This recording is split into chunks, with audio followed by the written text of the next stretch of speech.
पाठवली।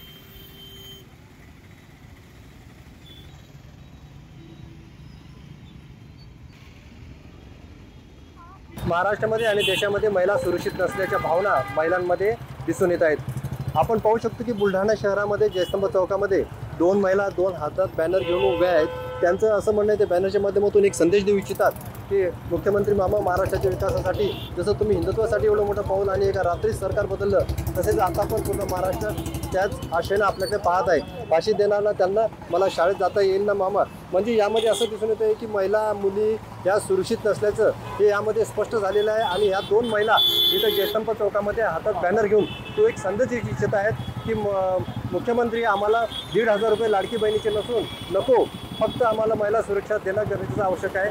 महिलांना सुरक्षित ठेवा हाच त्यांचा संदेश आता यामधून दिसून येत आहे। कॅमेरामॅन सुनील मोरेसह मी संजय जाधव, साम टीव्ही बुलढाणा।